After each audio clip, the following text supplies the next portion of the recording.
What is the longest word in English? Pneumono-ultramicroscopic silicovolcanoconiosis. Can you sing a song for me? I can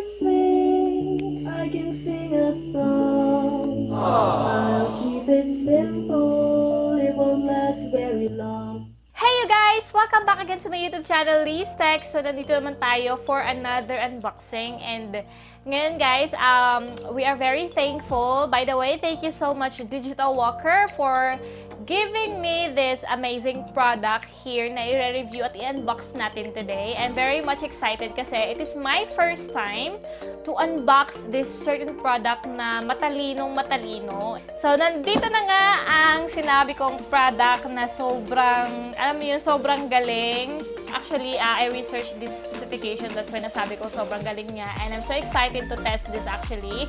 This is Marshall Acton 2 Voice with Google Assistant. So, this is actually coming from Digital Walker. By the way guys, sa mga hindi naaalam, Digital Walker is Marshall's official distributor. And you can also purchase this product in Lazada. This product is also available in Digital Walker and Beyond the Box store.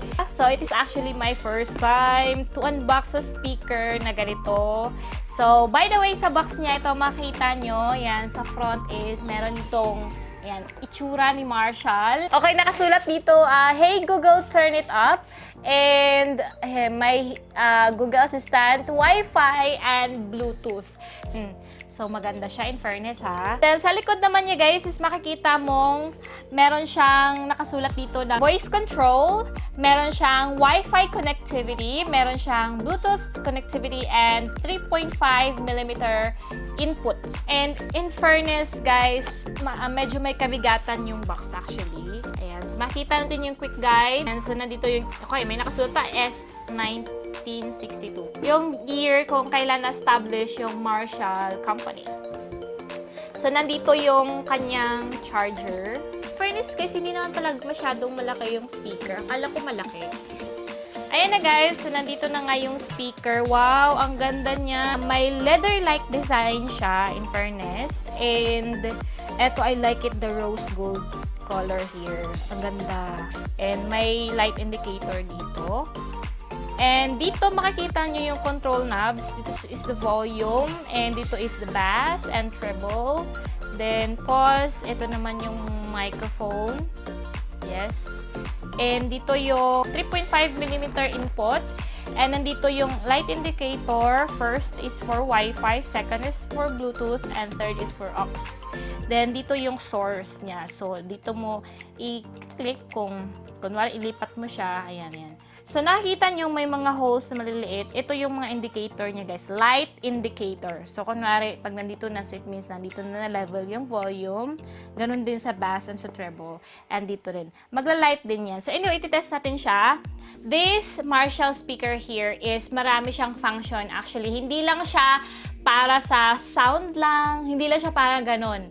Kasi yung speaker na to guys is very smart. Gaya ng sinabi ko kanina, with Google Assistant to. So meaning, kaya niyang sagutin kung ano yung mga questions nyo. Kaya niya mag-handle ng task. For example, gusto mong magpa-alarm, kaya niyang gawin yon. And another thing na na-amaze ako sa kanya, techies, is makukontrol mo yung speaker na to through your voice. Like for example, yung naka-program na sa kanya, yung Hey Google and Okay Google. So yun, pag yun yung pinaka-first na sasabihin mo, tapos doon naman yung sabihin yung gusto mo pagawa sa kanya. May gusto kang tanong sa kanya, masasagot niya because it is actually connected with the Google Assistant. May app kang i-install sa smartphone mo, Google Home app. Yun lang yung isang app na kailangan mo i-install sa smartphone mo para ma-access mo si speaker. Ka-built-in kasi yung Google Assistant sa speaker na to. So, yun yung amazing sa kanya.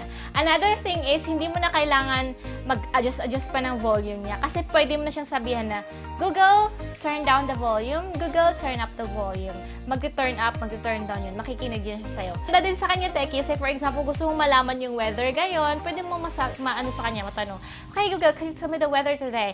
Sasabihin niya yun. Anyway, ide-demo ko yan mamaya. So, yun lang. Napaka-smart niya.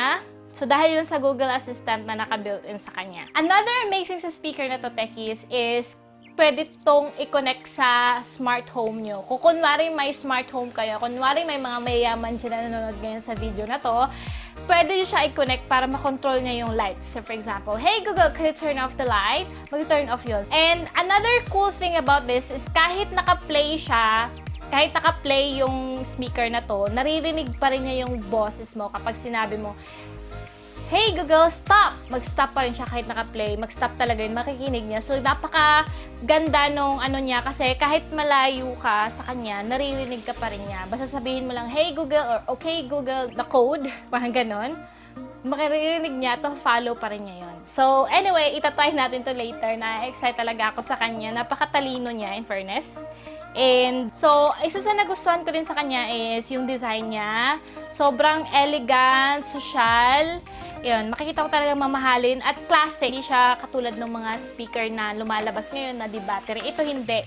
Kailangan talaga siyang naka-charge. Pangbahay talaga. Hindi siya pwedeng daladalahin kung saan-saan sa outing-outing kasi mabigat siya, techies. Parang hindi mo magugustuhan dalhin to sa kahit saan. And as you can see, ito yung indicator niya at ito rin yung sign na on na siya kasi umiilaw siya. Hey Google! Hi. See? Hey Google, can you tell me who is the President of the Philippines? According to Wikipedia, Rodrigo Roa Duterte, KGCR, also known as Daigong and Rodi, So, hey Google, what is the longest word in English? pneumono-ultramicroscopic silicovolcanoconiosis, a Wow, word that refers that's to too a lung long. disease contracted Okay, from Google, the stop. inhalation of Ayan. So, let's ask another question. So, say for example, okay, Google, what are the 3 types of matter? On the website courses.lumenlearning.com, they say, the 3 states of matter are the 3 distinct physical Stage forms of that matter can take in most environments, solid, liquid, and gas. Pakantayin natin siya. Hey Google, what does the fox say? Ring ding ding ding ding a ding and wop pop pop pop pop pop pow. Ah. Or so I've heard. Okay, Google. Hey Google, can you sing a song for me? I can sing a song. I'll keep it simple, it won't last very long. Wow. Hey Google, you have a very nice voice. Thanks, I've been practicing some vocal warm-ups. Many mumbling mice are making midnight music in the moonlight, mighty nice. Ito-test natin yung tunog or yung sound, kung maganda ba. Sige. Hey Google, can you play Let's Kill This Love? Okay, Kill This Love by Blackpink. Here it is on Spotify. Yeah, yeah, yeah. Charot. Yeah, yeah, yeah.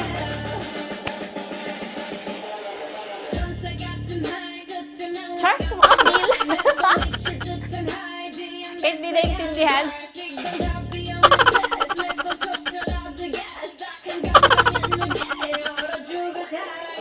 Hey Google, stop!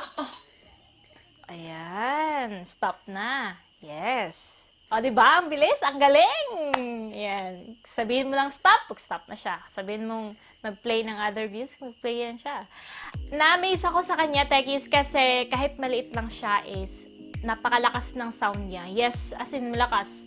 Hindi pa nga yun talagang full volume. Pag pinu-full mo talaga yung volume niya, sobrang lakas na talaga niya. And sa ganitong kaliit na to, yan, and napakalakas niya.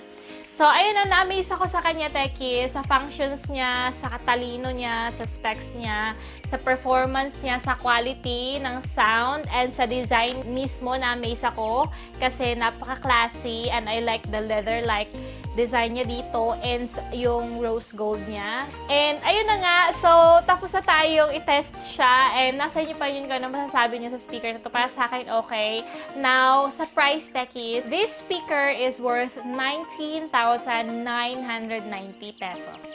So, it's kinda expensive for a speaker, pero kung susumahin mo naman yung performance niya, yung build niya, yung design niya, is masasabi mong super sulit na, techies. So that's it, techies. I hope that you guys enjoyed this review with the Marshall Acton Voice 2 with the Google Assistant. So, I hope na may na-learn din kayo kahit papano. Medyo may kamahalan nga lang din siya na speaker. Pero okay lang kasi worth it naman.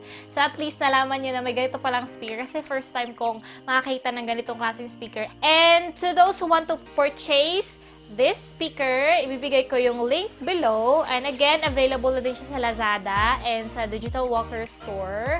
That's it, techies! So, that's the end of the video. Wala man tayong shoutout ngayon sa next video na.